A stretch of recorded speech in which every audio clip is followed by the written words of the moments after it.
everyone, and welcome back to the channel. I'm Gus, here to wish all of you a happy early Halloween. Many neighborhoods, much like my own, will be holding trick-or-treat this coming weekend. Or, if you're super lucky, on the 31st itself. Some may be skipping, or too old and heading off to parties.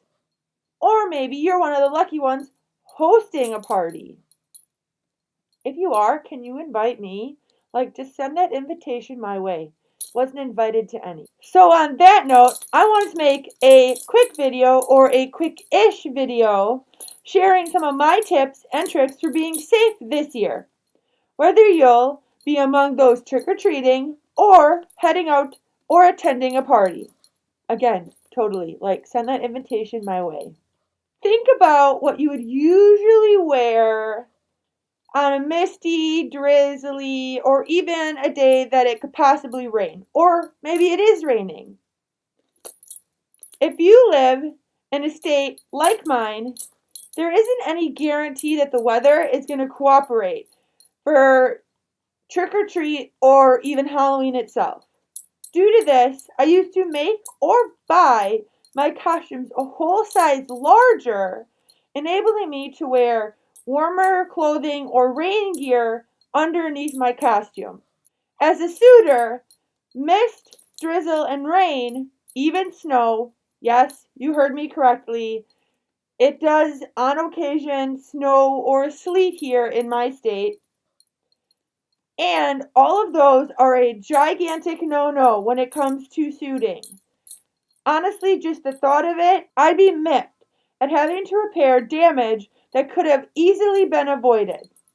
Also, on a side note, before we move on to the next point, what I wear underneath my suits usually doesn't change a whole lot in regards to the temperature outside. Because most of the time when I'm wearing my suits, like obviously right now, I'm indoors. Suiting is, as most of you watching my channel who own suits, even partials, is a hot, can get super hot. And trick-or-treat is the only time of the year that I'm outside when suiting. And even though I'm in a suit and it could maybe be a little cooler, it's still a hot activity. So I don't really change what I wear underneath my suits. And if you're curious about what I wear under my suits, you can check out my suit up video, which is on this channel. If you happen to be one of the people going trick-or-treating, please, please, please wear a costume.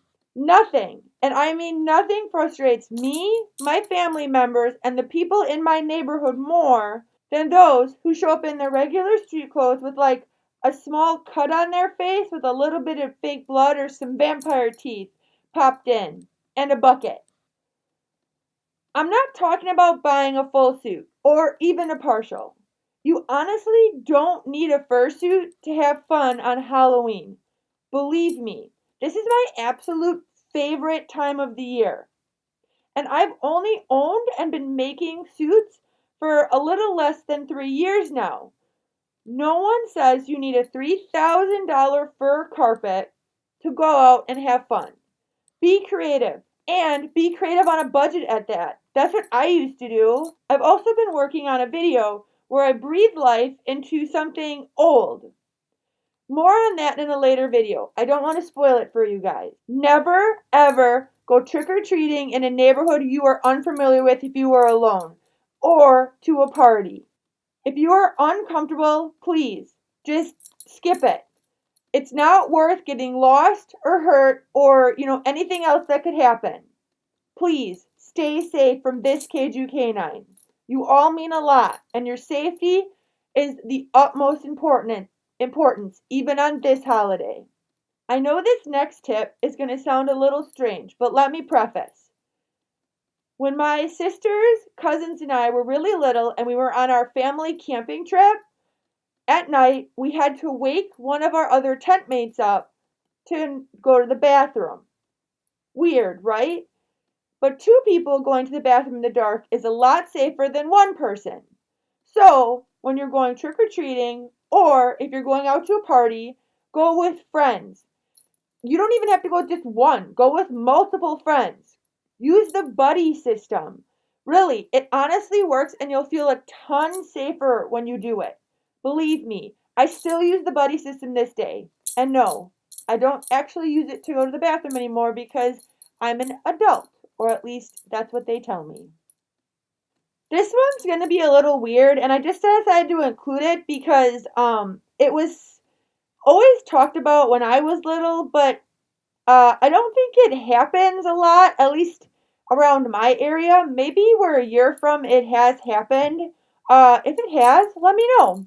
Uh, but if you get like weird looking candy that either was in a damaged or a damaged wrapper, ripped wrapper, maybe wasn't even in a wrapper at all, or a baked good, you probably should just hard pass on that, including old candy.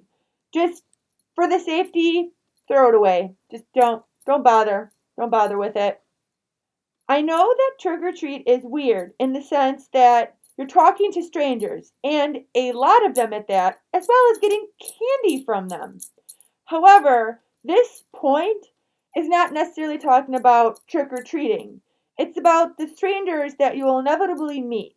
The weirdos that will come up to you and want to like just chat with you. This one's probably more geared towards the party goers out there than the trick or treaters themselves.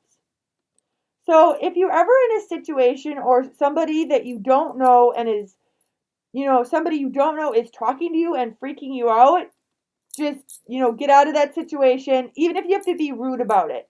Seriously, remember, safety first and always stranger danger. If alarms are going off in your head, it's, it's the best to listen to those alarms. Seriously, safety first, guys. Let's keep this holiday awesome. I was lucky enough in my childhood to have the chance to go trick or treating in the dark a few times. And, well, it was a absolute blast. I have some of the best memories from those outings.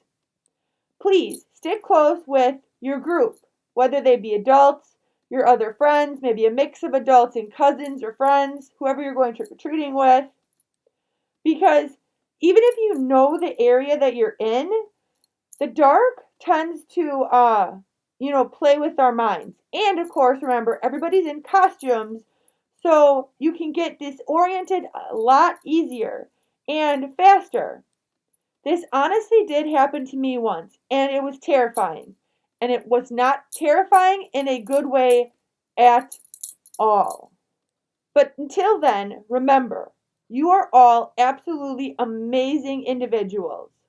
I'm Gus, and I hope your Howl-een is a memorable one. What are we waiting for? Come on, let's go. I'll catch all you ghouls and goblins next time. Bye. Meow. I mean...